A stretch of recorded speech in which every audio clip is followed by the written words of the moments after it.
आज के वीडियो में यूपी बोर्ड का पेपर लेकर के आए हैं। इंपॉर्टेंट पेपर है, आप लोग देख लीजिए कि किस तरह से पेपर पूछा जाता है, कौन से प्रश्न कैसे रहते हैं और इसका सॉल्व भी करवाएंगे और इस पर आधारित किस तरह से प्रश्न आगे आएंगे ये भी बताएंगे। तो यहाँ पर 3 घंटा 15 मिनट का समय रहेगा, 70 का पूर्णांक रहेगा और इस तरह से नोट दिया होगा। इसके बाद पहला प्रश्न कहाँ से शुरू होगा देखते हैं। यहाँ से पहला प्रश्न शुरू है बहुविकल्पी प्रश्न।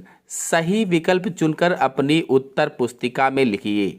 पहला है द्विनिषेचन का तात्पर्य है। द्विनिषेचन किसे कहते हैं? तो देखिए, एक नर युग्मक अंड कोशिका से तथा दूसरा द्वितीयक केंद्रक से संयोजित होता है तो उसे ही द्विनिषेचन कहा जाता है। मैंने आपको बताया था जो पराग नलिका आती है, यहाँ पर देखिए इस तरह से भ्रूणकोश हो जाएगा और इसके अंदर न्यूक्लियाई हो जाएंगे। ये अंड कोशिका होती है, अंड सेल कोशिका या अंड सेल एक्सेल, ये द्वितीयक केंद्रक होता है। अब जब पराग नलिका आती है तो इसमें देखिए जो जनन केंद्रक थे 2 भागों में बढ़ जाते हैं। तो एक नर युग्मक, 2 नर युग्मक हो गए हैं, एक नर युग्मक अंड कोशिका से और दूसरा नर युग्मक द्वितीयक केंद्रक के साथ जब संयोजित होता है तो उसी क्रिया को द्विनिषेचन की क्रिया कहा जाता है। फिर इसका आंसर दूसरा सही हो जाएगा। फिर अगले पर आते हैं, बीजांड का वह स्थान जहां बीजांड वृंत से जुड़ा होता है उसे कहते हैं। तो उसे नाभिका या हाइलम कहा जाता है। देखिए इस तरह से बीजांड था, इस तरह से मान लीजिए बीजांड था ये, तो ये देखिए ये है बीजांड वृंत, ये है बीजांड वृंत और ये पूरा है बीजांड यानी बीजांड काय। तो कहा गया बीजांड का वह स्थान जहां बीजांड वृंत से जुड़ा हुआ है। तो ये देखिए ये यहाँ पर जुड़ा हुआ है, इसको हाइलम कहा जाता है, हाइलम या नाभिका कहते हैं। तो इसमें नाभिका सही हो जाएगा। फिर अगला क्वेश्चन है, जेनेटिक इंजीनियरिंग का उपयोग होता है। जेनेटिक इंजीनियरिंग का उपयोग कहाँ होता है? कृषि में, चिकित्सा में, वैक्सीन बनाने में, इनमें से सभी में? तो देखिए इनमें से सभी में जेनेटिक इंजीनियरिंग का उपयोग होता है, कृषि में भी, चिकित्सा में भी, वैक्सीन बनाने में भी। फिर अगला क्वेश्चन है, टीबी के टीके का नाम बताइए। तो बीसीजी का टीका टीबी का टीका होता है। तो ये 4 क्वेश्चन बहुविकल्पी आते हैं, चारों हो गए हैं। अब चलिए देखते हैं कैसा क्वेश्चन आता है। अब देखिए उसी चीज को यहाँ पर अंग्रेजी में दिया जाता है। जो लोग इंग्लिश मीडियम से हैं वो अंग्रेजी वाला पोर्शन कर सकते हैं। और इसके बाद में यहाँ से निश्चित उत्तरीय यानी 1 नंबर वाले क्वेश्चन शुरू होंगे जिसमें आपको एक निश्चित उत्तर देना होता है बस। तो निश्चित उत्तरीय में पहला है 2 का पहला, पुष्प में दल का क्या कार्य है? देखिए जो पुष्प होता है यहाँ देख लेते हैं और इसके दल भी बना दिए हमने, इधर भी दल ये सब दलपुंज हैं। एक को दल कहा जाता है, एक को दल कहते हैं, सबको मिलाकर दलपुंज कहलाता है। तो ये दल क्या होते हैं? जो पंखुड़ियां होती हैं वही दल होते हैं। तो पंखुड़ियों का क्या कार्य होता है? चूंकि पंखुड़ियां रंगीन होती हैं तो रंगीन होने के कारण क्या करती हैं? कीटों को आकर्षित करती हैं, कीटों को आकर्षित करती हैं। किस लिए? परागण के लिए। तो परागण की क्रिया के लिए कीटों को आकर्षित करते हैं। इतना लिख देंगे, 1 नंबर मिल जाएगा। फिर खा नंबर है, वृषण के 2 प्रमुख कार्य लिखिए। वृषण के 2 कार्य लिखना है। देखिए वृषण जो टेस्टिस होता है हमारे उसमें वो है, और वृषण के 2 कार्यों में पहला कार्य हो जाएगा शुक्राणुओं का निर्माण करता है, ये स्पर्म फॉर्मेशन करता है, शुक्राणुओं का निर्माण करता है। एक तो कार्य ये हो जाएगा। 2 कार्य पूछा गया है। और नर हार्मोन का श्रावण करता है, नर हार्मोन का श्रावण करता है, ये लिख दीजिए। नर हार्मोन का श्रावण, शुक्राणु का निर्माण। और नर हार्मोन पूछा जाए कौन सा होता है, तो नर हार्मोन कौन सा होगा इसमें टेस्टोस्टेरोन। नर हार्मोन टेस्टोस्टेरोन होता है। अगर इसकी जगह पर अब इस बार प्रश्न आ जाए कि अंडाशय के कार्य लिखिए, भाई यहाँ पर तो वृषण के कार्य 2022 में पूछा गया था, अब पूछा जाए अंडाशय के कार्य लिखिए तो क्या बताएंगे? अंडाशय का कार्य होगा अंडे का निर्माण करना, अंडाणुओं का निर्माण करना अंडाशय का कार्य होता है। और मादा हार्मोन का श्रावण करता, मादा हार्मोन का श्रावण करना। कौन से हार्मोन? प्रोजेस्टेरॉन और एस्ट्रोजन मादा हार्मोन होते हैं, ये लिख देंगे। अब यहाँ देखिए जैसे पुष्प दल का कार्य पूछा गया था, अब पुष्प में बाह्य दल का कार्य पूछ लिया जाए तो बाह्य दल क्या करते हैं, हरे हरे होते हैं और प्रकाश संश्लेषण क्रिया करके भोजन का निर्माण करते हैं और कलिका अवस्था में पुष्प की रक्षा भी करते हैं। ये हो जाएगा। फिर अगला है IUD का पूरा नाम, पूरा रूप लिखिए या पूरा नाम लिखिए। अब एक ही नंबर का तो केवल पूरा नाम लिखना है। तो इंट्रायूटेरिन डिवाइस, IUD का पूरा नाम इंट्रायूटेरिन डिवाइस होता है। अब अगर इसकी जगह पर IVF का पूछ ले तो इन वाइट्रो फर्टिलाइजेशन हो जाएगा, इन वाइट्रो फर्टिलाइजेशन IVF का हो जाएगा। फिर अगला है डाउन सिंड्रोम क्या है, इस पर संक्षिप्त टिप्पणी लिखिए। जो डाउन सिंड्रोम है इसकी खोज लैंगडन डाउन ने की थी, लैंगडन डाउन वैज्ञानिक ने की थी। चूंकि ये सिंड्रोम है, एक विकार है और खोज किसने की, लैंगडन डाउन ने की थी, इसलिए उन्होंने अपना नाम जोड़ दिया इसके आगे डाउन सिंड्रोम। तो डाउन सिंड्रोम क्या है, एक ऑटोसोमल विकार है, ऑटोसोमल विकार होता है। ऑटोसोमल का मतलब है कि जो हमारे ऑटोसोमिक गुणसूत्र होते हैं उसमें उसका विकार है। और कौन सी जोड़ी में होते हैं, तो 21वीं जोड़ी के गुणसूत्रों में ट्राइसोमी के कारण यह विकार उत्पन्न हो जाता है। यानी हर एक जोड़ी में 2 गुणसूत्र होते हैं, एक माता से एक पिता से, एक माता से और एक पिता से होता है। अब लेकिन 21वीं जोड़ी में 3 गुणसूत्र हो जाते हैं, इसलिए इसमें कुल गुणसूत्रों की संख्या 47 हो जाती है। इस तरह से 1 नंबर का है, छोटा सा टिप्पणी लिख देंगे, काम हो जाएगा। ये भी इसमें बता सकते हैं कि डाउन सिंड्रोम में व्यक्ति का चेहरा मंगोलो जैसे हो जाता है, इसलिए इसे मंगोलियन जड़ता या मंगोलियन जड़ बुद्धिता भी कहा जाता है। फिर अगला है प्रोकैरियोटिक तथा यूकैरियोटिक DNA में 2 अंतर लिखिए। देखिए, जो प्रोकैरियोटिक DNA है ये प्रोकैरियोटिक कोशिकाओं में पाया जाएगा, जो यूकैरियोटिक DNA है ये यूकैरियोटिक कोशिकाओं में पाया जाएगा। अब प्रोकैरियोटिक DNA जो होते हैं कोशिका द्रव्य में पाए जाते हैं, कोशिका द्रव्य में जो प्रोकैरियोटिक DNA है ये कोशिका द्रव्य में पाए जाते हैं, जबकि यूकैरियोटिक DNA केंद्रक में पाए जाते हैं, माइटोकॉन्ड्रिया में पाए जाते हैं, क्लोरोप्लास्ट में पाए जाते हैं। और एक अंतर बताएंगे तो आप इसको बता दीजिए कि जो प्रोकैरियोटिक DNA होता है ये कम मात्रा में होता है, कम मात्रा में पाया जाता है, जबकि जो यूकैरियोटिक DNA है अपेक्षाकृत बहुत अधिक मात्रा में पाया जाता है, अधिक मात्रा में पाया जाता है। 2 अंतर हो जाएंगे। और अगर पूछे तो आप बता सकते हैं कि जो प्रोकैरियोटिक DNA होता है इसमें हिस्टोन प्रोटीन नहीं जुड़ी होती है और इसके DNA में हिस्टोन प्रोटीन जुड़ी होती है। फिर देखिए अगले क्वेश्चन पर आते हैं। अब यहाँ से यही क्वेश्चन इंग्लिश के हैं, ये भी इंग्लिश के हैं। ये 3 नंबर के क्वेश्चन में आते हैं अति लघु उत्तरीय प्रश्न। तो ये अति लघु उत्तरीय प्रश्न 2-2 नंबर के होते हैं। देखिए पहला है रेड डाटा बुक पर टिप्पणी लिखिए। IUCN है, IUCN ने जो विलुप्तता की कगार पर खड़े हैं, विलुप्तता की कगार पर खड़े जंतुओं व पौधों की लिस्ट तैयार की है, जिसे रेड लिस्ट या रेड डाटा बुक या लाल आंकड़ों की किताब कहा जाता है। IUCN ने विलुप्तता की कगार पर खड़े या विलुप्त हो रहे आप कह सकते हैं जीव जंतुओं की एक लिस्ट तैयार की है, जिसे रेड डाटा बुक या रेड लिस्ट कहा जाता है। और आपको बता दें इसे हिंदी में लाल आंकड़ों की किताब कहते हैं। अगर इसके उद्देश्यों की बात की जाएगी तो संकटग्रस्त जातियों को पहचान कर उनकी लिस्ट बनाना है। उद्देश्य क्या होगा, संकटग्रस्त जातियों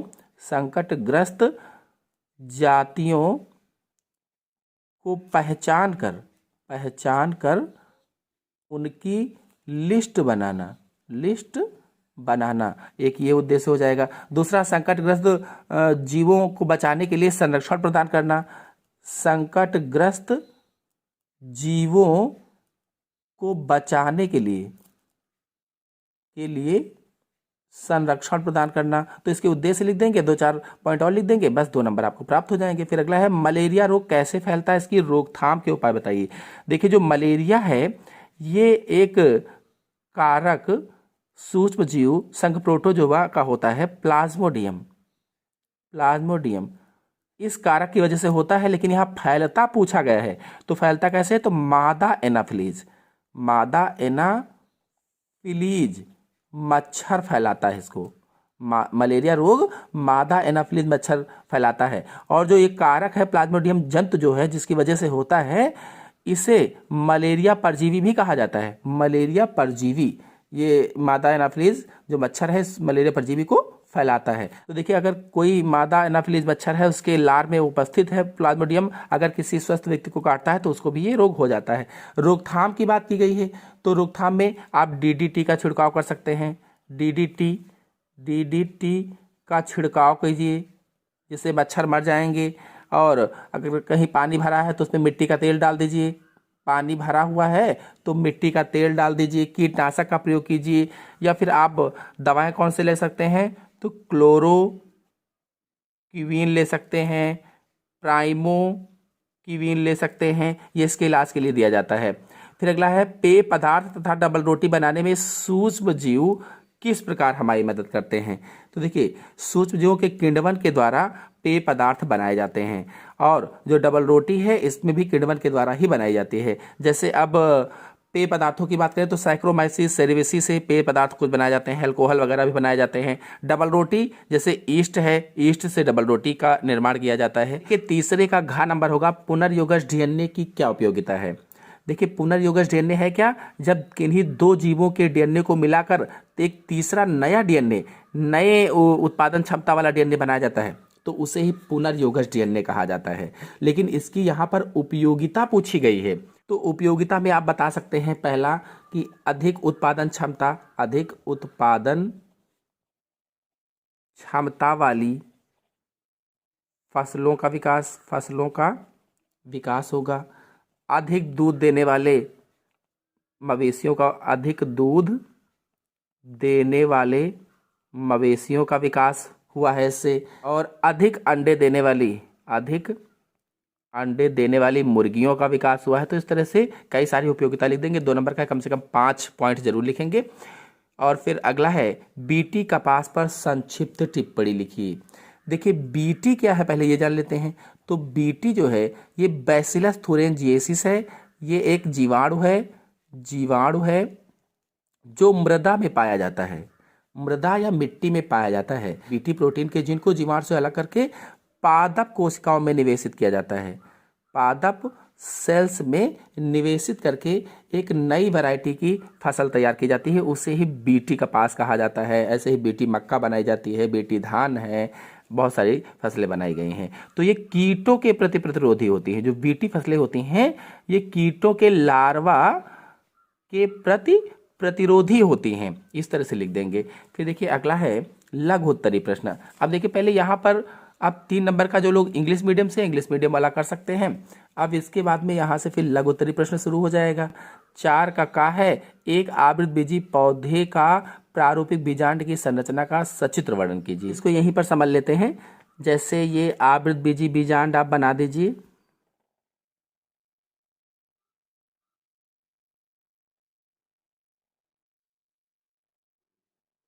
मान लीजिए ये ऐसे बन गया है बीजांड। इसके सभी नाम लिख दीजिए। बीजांड वृंत है, ये बीजांड द्वार है,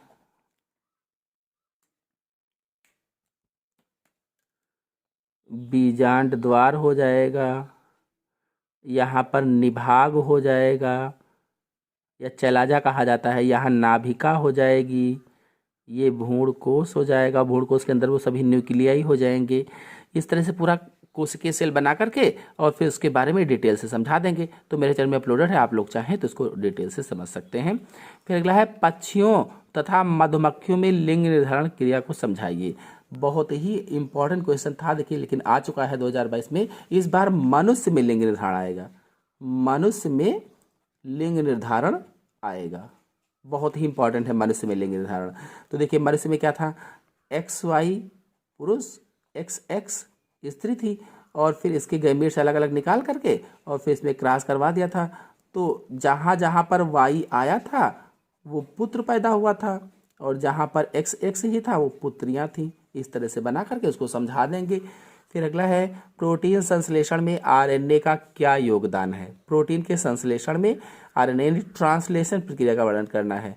तो देखिए, प्रोटीन संश्लेषण में जो RNA होता है ये उत्प्रेरक का कार्य करता है, उत्प्रेरित करता है। यानी यह प्रोटीन संश्लेषण को उत्प्रेरित करता है आरएनए। लेकिन इतना लिखने से काम नहीं चलेगा, इसमें प्रोटीन संश्लेषण वाला बताना पड़ेगा। तो डिटेल के लिए आप हमारे चैनल से वीडियो को देख सकते हैं। अगला है मलेरिया परजीवी के जीवन चक्र का स्वच्छ एवं नामांकित चित्र बनाइए। देखिए इसमें आप बता सकते हैं कि यहाँ पर एक मच्छर है, मच्छर आया और मनुष्य के शरीर में काटा उसने, और काटने के बाद कहाँ जाता है उसका लार्वा, स्पोरोजोइट, वो सीधे मनुष्य के यकृत में जाता है। तो यकृत वाला भाग दिखा दीजिए। फिर यकृत में वो रहता है, वहाँ पर पोषण प्राप्त करता है और फिर उसमें विखंडन की शुरू होती है और अलैंगिक जनन की क्रिया होती है पूरी, और फिर वो मनुष्य की लाल रक्त कोशिकाओं पर अटैक कर देता है। फिर कोई स्वस्थ मच्छर अगर मनुष्य को काटता है तो उसकी लार में पहुंच करके और फिर मच्छर के अंदर उसका क्या होता है, लैंगिक जनन होता है। तो इस पर फुल वीडियो मेरे चैनल में चित्र सहित बहुत ही आसान भाषा में समझाया है। आप लोग सर्च करके हमारे चैनल में देख सकते हैं कि मलेरिया परजीवी की लाइफ साइकिल या प्लाज्मोडियम का जीवन चक्र और बायोलॉजी साइंस के लिखकर सर्च करेंगे, आ जाएगा। देखिए 5 नंबर का क्वेश्चन है, जैव उर्वरक क्या है, कृषि में इसका क्या उपयोग है। देखिए जो जैव उर्वरक हैं ये सूक्ष्म जीव होते हैं। जो जैव उर्वरक हैं ये सूक्ष्म जीव होते हैं और कृषि में इनका क्या उपयोग है।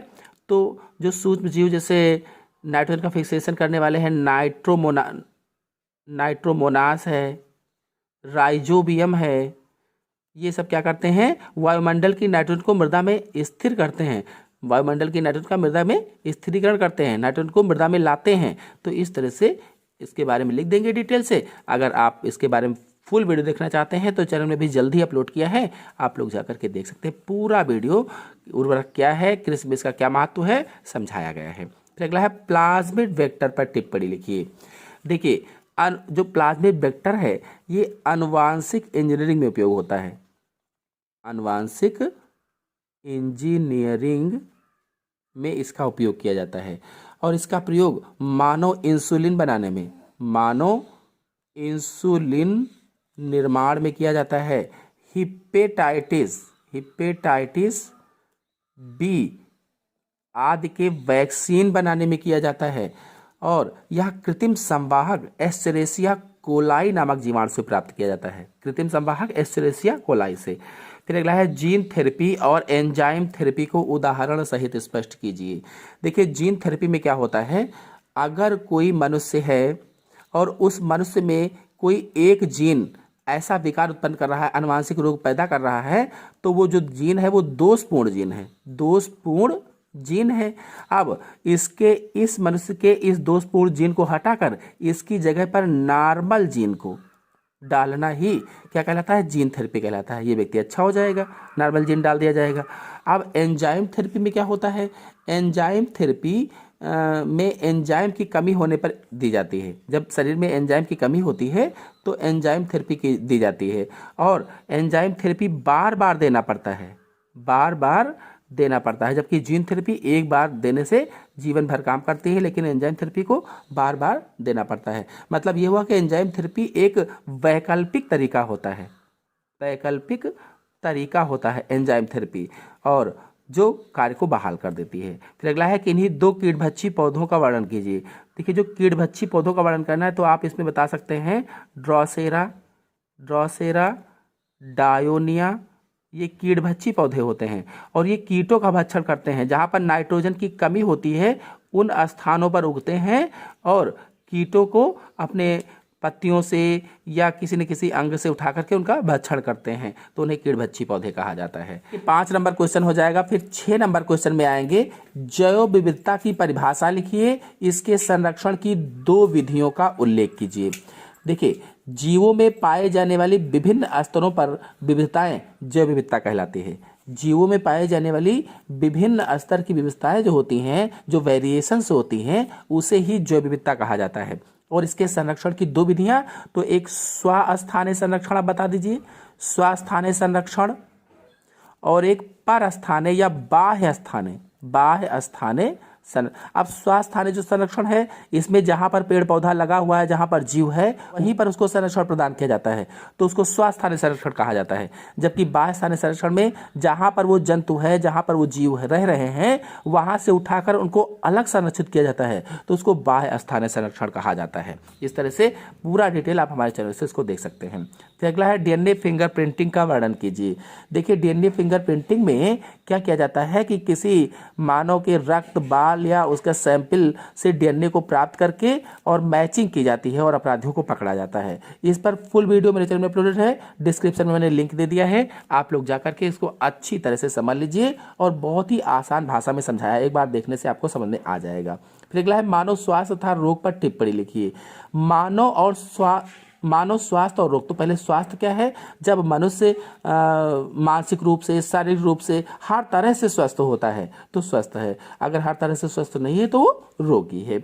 और इसके बारे में फुल वीडियो मेरे चैनल पर अपलोडेड है, डिस्क्रिप्शन में लिंक दे दिया है, आप लोग वहां से जाकर के देख सकते हैं। फिर अगला है सूक्ष्म जीवों के औषधीय उपयोग का वर्णन कीजिए। देखिए जो सूक्ष्म जीव हैं इनसे विभिन्न प्रकार की एंटीबायोटिक बनाई जाती हैं, एंटीबायोटिक औषधियाँ बनाई जाती हैं, औषधियों का निर्माण किया जाता है। जैसे कवक से था पेंसिलिनियम से, तो पेंसिलिन दवाई बनाई जाती है एंटीबायोटिक, वैसी बहुत सारी औषधियों का निर्माण किया जाता है। तो इसके बारे में सूक्ष्म जीवों पर हमारे चैनल में वीडियो अपलोडेड है, आप लोग जाकर के देख सकते हैं। देखिए अब 7 नंबर से विस्तृत उत्तरी क्वेश्चन शुरू हो जाएंगे। 7 नंबर से विस्तृत उत्तरी, चूंकि आप हिंदी मीडियम से होंगे तो हिंदी वाले क्वेश्चन करेंगे, जो लोग इंग्लिश मीडियम से होंगे वो लोग इंग्लिश वाले क्वेश्चन करेंगे। तो 7 नंबर से लॉन्ग वाला है, मनुष्य के मादा प्रजनन तंत्र का नामांकित चित्र की सहायता से वर्णन कीजिए। तो देखिए मादा प्रजनन तंत्र को चित्र तो बहुत ही आसान है, ऐसे करके ऐसे बनाइएगा और ऐसे फिर ऐसे बना दीजिएगा, यहाँ पर 2 अंडे जैसे बनाइएगा और यहाँ से इसको जोड़िए, यहाँ से इसको जोड़िए, इनको अंडाशय लिखिएगा, ये गर्भाशय हो जाएगा, ये फैलोपियन नलिका या अंडवाहिनी हो जाएगी। फिर इसके बारे में डिटेल से एक एक करके सबको बता देंगे। अगर आप लोग नहीं जानते हैं तो मेरे चैनल में वीडियो अपलोडेड है और डिस्क्रिप्शन में मैंने लिंक भी दे दिया है, उस पर क्लिक करके इसको देख लीजिए। फिर अगर ये क्वेश्चन आप नहीं करते हैं तो अथवा लगा हुआ है, अथवा में आपको क्या करना है, आवृतबीजी पौधों में द्विबीजपत्री भ्रूण के विकास का चित्रों की सहायता से वर्णन कीजिए। तो द्विबीजपत्री में भ्रूण का विकास कैसे होता है, चित्रों की सहायता से वर्णन करना है। फिर अगला है मेंडल के प्रभाविता का नियम एवं पृथक्करण के नियम की व्याख्या कीजिए। देखिए जो मेंडल ने प्रभाविता के नियम में क्या बताया था कि एक शुद्ध लंबा पौधा लिया था, एक शुद्ध बौना पौधा लिया था, दोनों के बीच में क्रॉस करवाया था तो संकर लंबे पौधे प्राप्त हुए थे। तो इन्होंने कहा था कि जो लक्षण प्रकट होता है वो प्रभावी, तो यहाँ पर लंबा पौधा प्राप्त हुआ था, लंबा ये था इसलिए ये लक्षण प्रभावी हुआ, लंबापन प्रभावी है, तो प्रभाविता का नियम हो गया था। पृथक्करण के नियम में क्या किया था इन्होंने, फिर से यहाँ से क्रॉस करवाया और क्रॉस करवाने पर, स्वपरागण कराने पर capital T capital T capital T small T capital T small T और स्मॉल टी, तो यहाँ पर 3:1 के अनुपात में फिनोटिपिक अनुपात था, ये पौधे प्राप्त हुए थे 3:1 के अनुपात में, जबकि जीनोटाइप अनुपात में 1:2:1 के अनुपात में पौधे प्राप्त हुए थे। ये पृथक्करण का नियम हो जाएगा। तो फुल वीडियो मेरे चैनल में अपलोडेड है, डिटेल से आप समझ लीजिए जाकर के। फिर अगले क्वेश्चन पर आते हैं, हवा है डीएनए की संरचना के वाटसन एवं क्रिक मॉडल को उपयुक्त चित्र की सहायता से समझाइए। तो इसमें इस चित्र को बना देना है और नाइट्रोजन बेसिस बना देना है। हमारे चैनल में अपलोडेड बहुत ही सरल भाषा में समझाया गया है, ऐसा वीडियो कहीं आपको मिलेगा नहीं, डिस्क्रिप्शन में मैंने लिंक दे दिया है, वहां से जाकर के इसको आप देख सकते हैं।